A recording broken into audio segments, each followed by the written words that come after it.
Wow, look at all these portraits rendered on the GBA.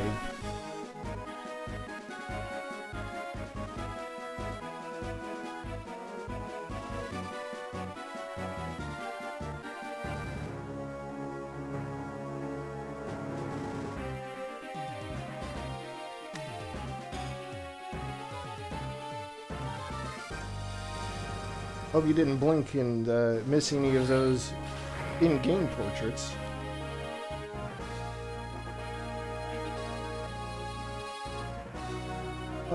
Hello, and welcome to Fire Emblem, The Sacred Stones. The sequel to Fire Emblem 7. And I still forgot if that was the Blazing Sword or the Sealing Sword. I think it was the Blazing Sword.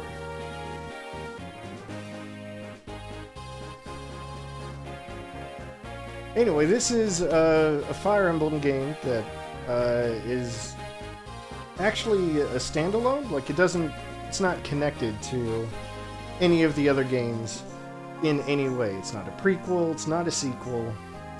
I mean, I guess it's technically a sequel, but there are no recurring characters. No foreshadowing of other games, anything like that. And, you know, being an American fan of the series, this was, you know, the second game that I played. But I haven't actually played it since... Gosh, I can't remember when. I mean, the title screen says it came out in 2005. I'm sure I did at least a couple of playthroughs, but I don't remember if I've touched it since then. Like, in any capacity. So this is going to be interesting. What I do remember is that, well, we're seeing all kinds of new enemy types here, so that's fun. But there are some mechanical changes, like some tweaks. Some are bigger than others, that this makes over the previous entry in the series. And I'm looking forward to playing more with those kinds of things. Ooh, spider. Watch out for those. I mean, gosh, look at all these monsters. There are monsters to fight in this game. I mean, I didn't want to do any spoilers, but they're just right there on the screen for you. Alright, well that's enough. And with that, well, we've got our extras menu, but it's just the sound room, and it's just going to have the two songs, so that's quite enough of that. So let's just start on a new game.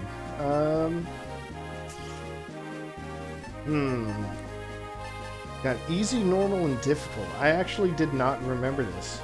I'm gonna go with normal mode.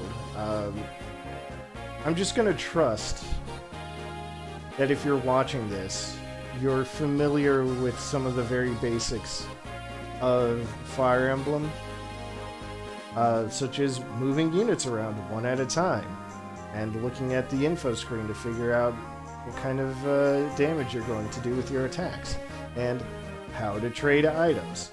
Yeah, we don't really need to see all that, do we? Anyway, here's our background.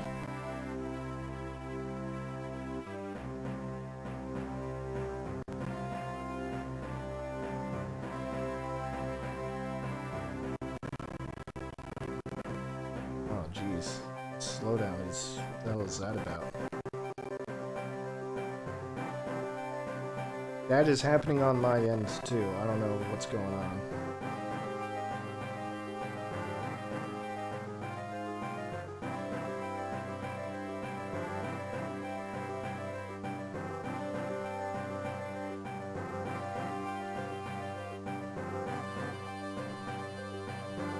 Well, I said before that this doesn't have any connection to any of the other games in the series, and I mean, that's still true, but the idea of these 5 sacred stones, I'm pretty sure that's still borrowed from, like, the original Fire Emblem. Anyway, here we are at the continent of Magval.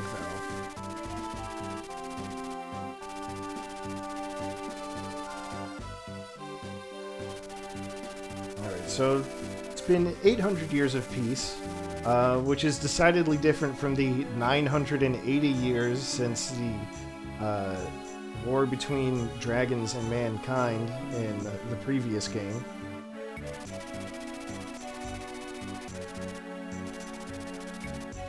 But also not quite a millennium either. So here we are. Here's where our heroes are from. Renais. I'm pretty sure it's pronounced Renais.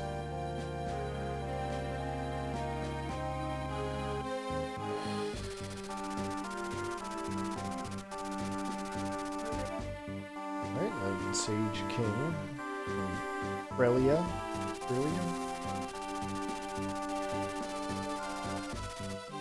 Johanna out in the deserts. Makes sense so far. Roustin. Theocracy. The Divine Emperor.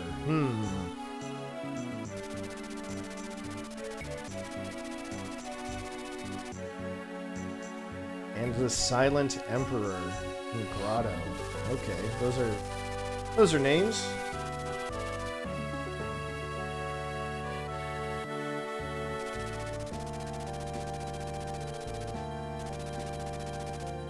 Ah, and of course, you gotta have the Mercantile Republic.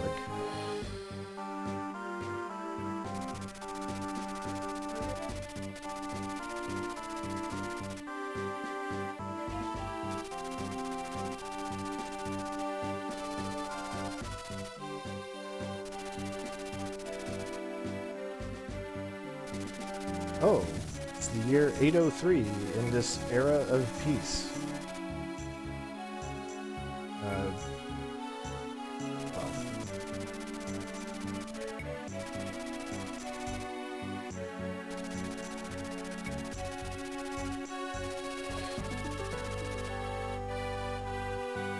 Oh no, the Silent Emperor has decided to speak out with swords and lances.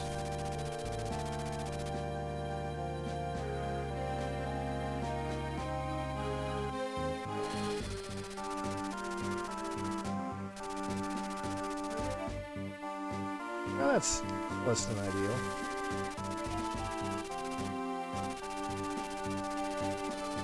Alright, so there's Prince Ephraim. He is going to be one of the lords of this game. Sooner or later.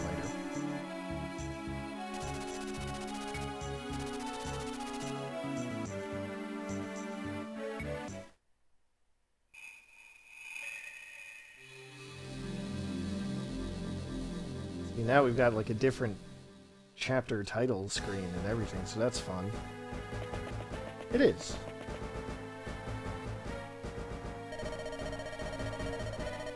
See the return of Generic Soldier. Welcome back. So now he's got a little bit of a scruff on his chin. Good for him. I guess, if he's into that kind of thing.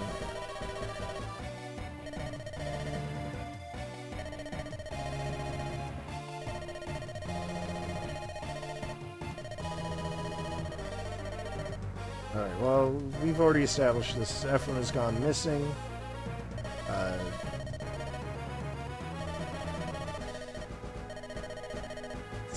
It's just time to surrender. I mean,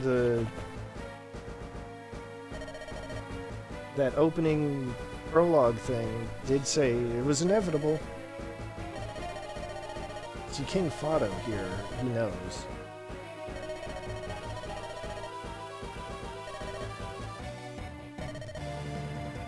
Also, this is Erica, our other main lord of the game.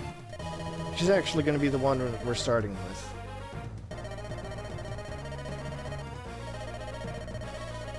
I mean, obviously.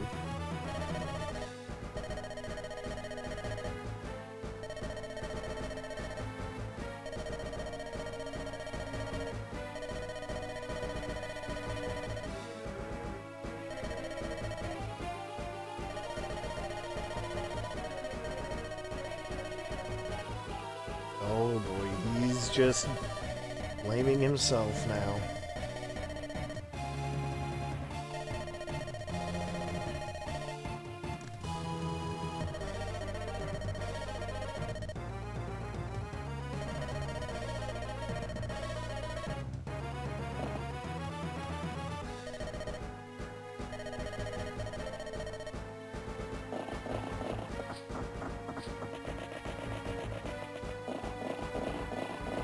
Oh no. Those are huge and overwhelming numbers.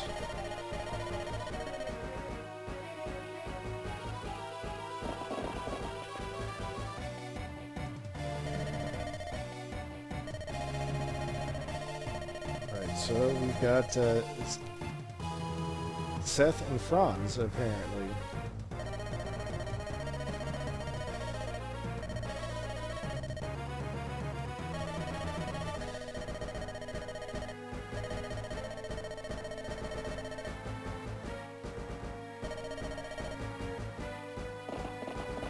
Oh, mostly just Seth right now. And as soon as the gameplay actually starts, then I'll talk a little bit more about Seth. But, anyway, here's this guy.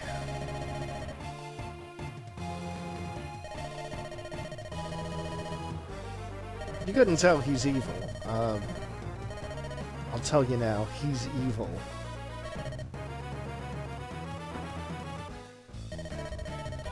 Walter, that's his name, huh? Okay.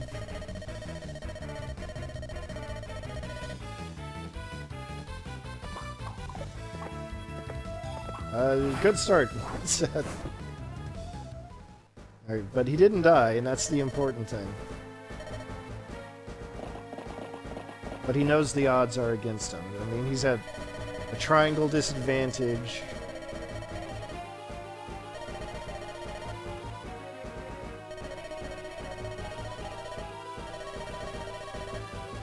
Would have lost the damage race anyway. I mean, it was just bad news for him. Anywho.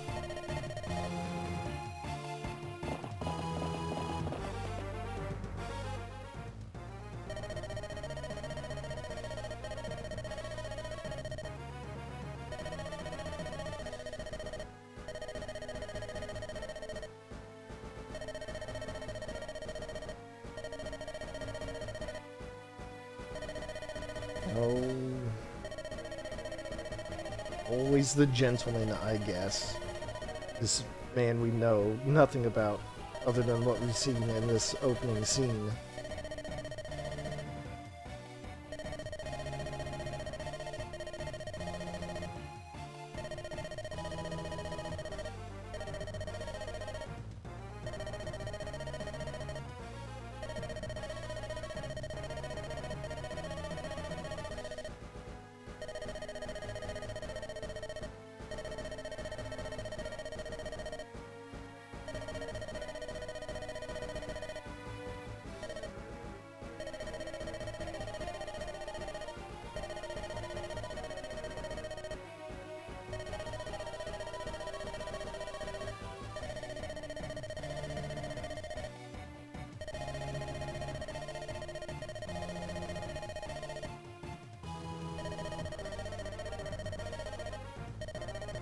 Alright, at this point, I've just got nothing much to say, because, I mean, at this point, I kinda get it.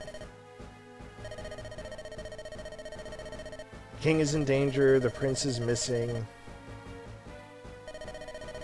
the guardian is hurt. You gotta get a move on. I get it.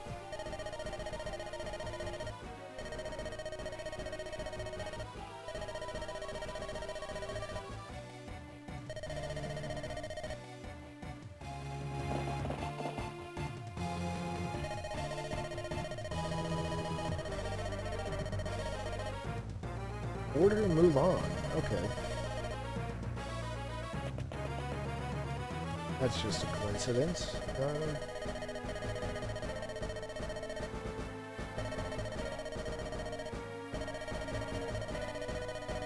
A rapier.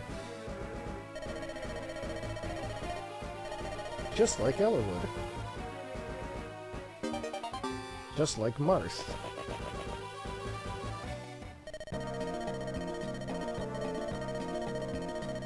And I guess here are some generic fighters? Soldiers, technically. But at least they gave him, like, different portraits. Alright, so here we are at the tutorial battle. So let's take a look at our stats here. Yeah, rapier still looks like a rapier. 4 strength, skill, speed, looks good. Anything else? No. Alright. Oh, right. We've also got these little blurbs under each character. Alright. So here's Seth. He's a commander of the Knights. You can see he's a paladin. In this game, he's actually really good.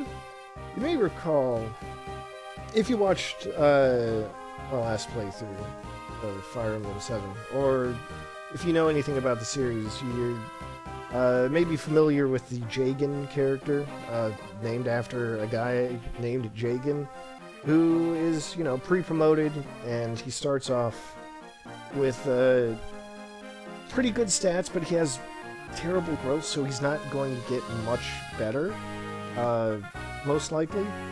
And he's made available as kind of a crutch to help you get through the earlier parts of the games.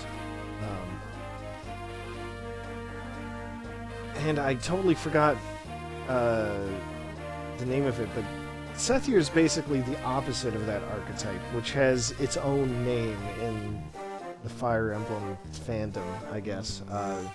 He does have, you know, some pretty good stats to start with. I mean, that 14 strength is 10 points higher than Erica already. But he has, like, really good growths, too, considering his role. So, if you're into it, you're more than welcome to make him, like, a staple of your army. I'm probably not going to, though. Got a steel sword and silver lance? Alright. And he's still hurt from the last battle. Not that it's going to matter, because these guys are going to be chumps. Anyway, let's... Actually, before I start with that, I should turn options on. Yeah, fast. I guess text speed will be the same.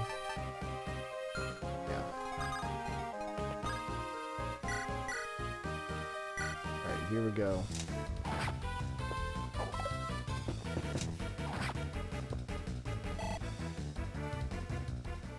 Alright, so it looks like the UI is a little different visually, but functionally it's still the same. You can still rescue, still trade.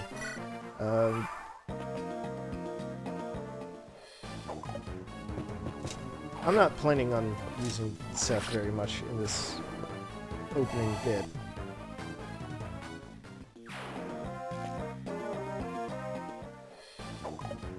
Here we go.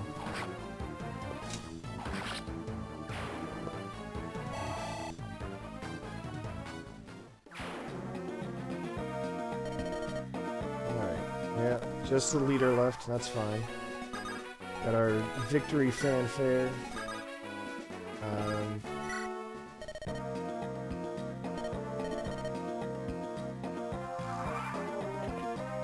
Oh, good. He decided to attack. So, in true Fire Emblem fashion, you know, I'm hiding in the woods to, well, to increase my evasion, such as it is. I am going to play it safe here because I have not made any save states yet. It wouldn't surprise me if the RNG is scripted for that to happen at this point, so this should be... Yeah, there it is. A critical hit.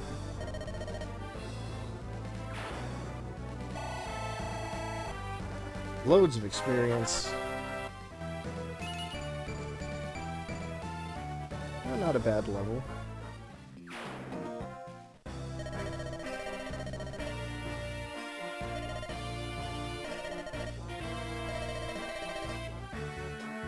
I guess I should mention it again. at least for the first time in this game, this game does have true hit, which is, if you don't recall, it's where for every attack that a unit makes, it uses two numbers and then takes the average of those two numbers, those numbers being from 0 to 99. It takes the average of those two numbers, and if that average is lower than the stated hit percentage of that character, then it counts as a hit. And what that means is that the actual hit rate is going to be much more extreme the further away you get from 50. So that's why I am convinced that the boss hitting Erica there, even though I had her standing on a forest and his hit rate was 25, it was more or less scripted through the RNG for him to hit her at that point.